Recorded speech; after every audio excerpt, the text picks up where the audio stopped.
Deciding where you are in the sales cycle, or more importantly, where the motivated seller is in their sales cycle. It's very, very important to understand this. You've probably heard me in other videos talk about and say the word sales cycle.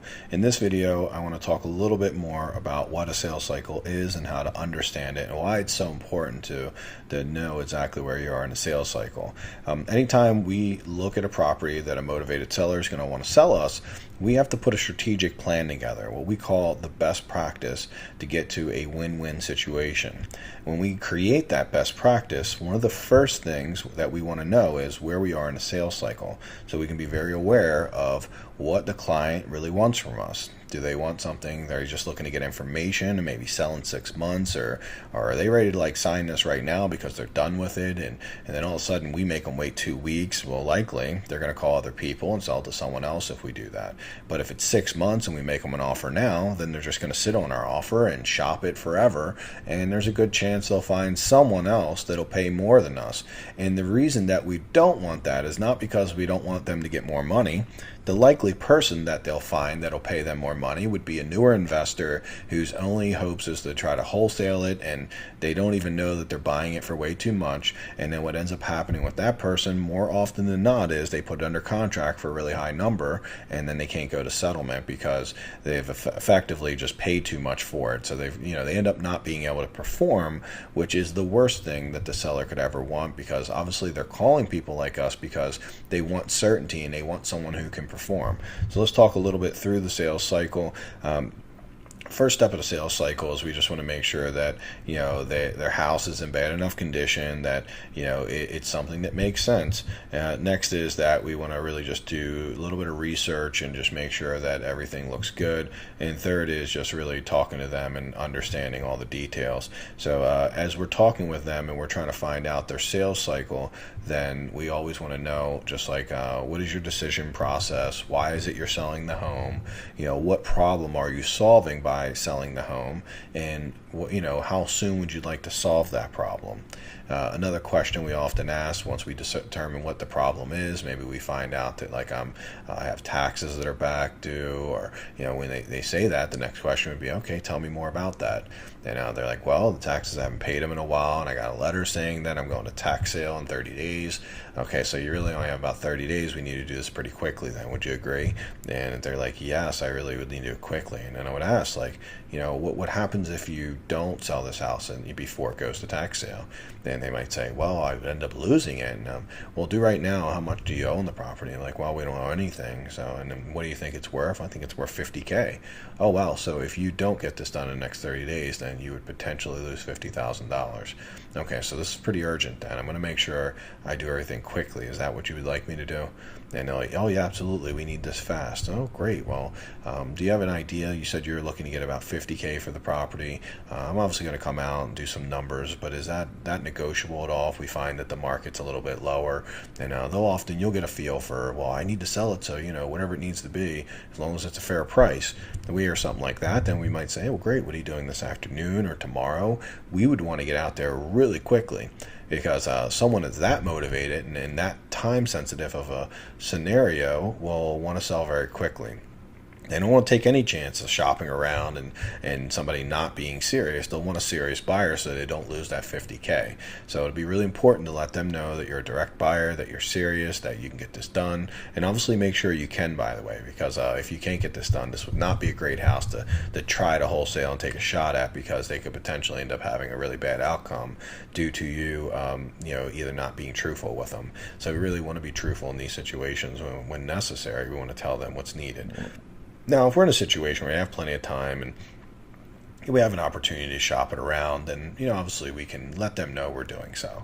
And most of the time, they're more than willing to do it if you're paying them a higher number than what you initially offered them. There has to be a reason. They're not just going to do it for the fun of it. But if you offer them 50 and they're like, I need to be at 70, and you're like, hey, listen, if I could take it at 70, but at 70, I would, really need to take and just bring it out to my investment partners. Need about 30 days to run them through and see if I can get them on board with the 70. Now, if I can get them on board with the 70, then you'll get your number, and I won't charge you anything to go try to make this happen for you. But if not, then either I'll give you the property back or I'll let you know where my investment partners are. Would you like me to do that for you? And if we present it like, would you like me to do it for you? They're often like, yeah, if it's not going to cost me anything, then yeah, I'm totally open to that. So that's how we handle the wholesaling. I'll give you a little preview into that. But let's get back to sales cycle, because sales cycle is super important. So if someone's very motivated, then we get out really quickly. If someone's like, no, we're just kind of shopping around right now, and yeah, we don't really need to sell it for like 90 days or so. And, if I get a good, so if you might ask the question, so if you were getting an offer like this week, I mean, what would be your process? It sounds like you're not even in a place where you could accept an offer right now. And they'll let me know. They'll usually, well, yeah, we're just really trying to get some bids and maybe some offers in hand so we can make a decision in 60 days. And then I'll tell them something along the lines of like, yeah, I understand. If I was you, I'd want to do the same exact thing. A little bit on me and how my business works is that we buy properties, and we buy them depending on what money we have available. So at the time when you're ready to get an offer, the one thing we would ask from you is to get a yes or a no. And it sounds like you're not at the perfect place to do that right now. Would you agree? And they'll let us know, well, yeah, I can't really give you a yes or no now. We're just kind of shopping around. And then I'll ask them, well, when would be the best time for me to make you an offer, when you would be in a better place to make a decision? So this is how we start to understand where they are in the sales cycle. Now, sometimes we can assume, so it's always best to ask, like, when would you want an offer? The only thing I would require with the offer is for you to be able to commit to it and be able to give me a, yeah, that works or doesn't work, so that I can then put the money aside for your property and not hold it. If you're not sure and you need a week or two to think about it, then I would be holding that money and not buying other properties, which wouldn't be very good for me. And I know you wouldn't want that, would you? They always use language like that. They're called tie downs, and it gets people to agree to things, obviously. And it's very reasonable that they wouldn't want something bad like us holding our money out there forever for them. So that sales cycle, you're going to hear me talk a lot about it. The key to it is dig, ask questions, challenge, qualify. Go as hard as you have to go on this, because getting a true understanding of sales cycle and where you are is often going to be the reason you win deals. It's also going to be the reason you lose deals. Me and Rashad just recently had a deal we lost because we didn't dig deep enough, and we missed the fact that he was way farther in the sales cycle than we thought, because he was a little older. We thought he was, he could wait forever, and we really just didn't dig in, to be honest. When we reviewed our recordings and our work we did, we realized we kind of didn't dig very deep into the sales cycle, and he ended up signing with someone else for a number much lower than what he was asking for, and happened to be the number we would have paid, actually a little less than what we would have paid. So we likely would have gotten a deal. We just would have made the offer a little quicker.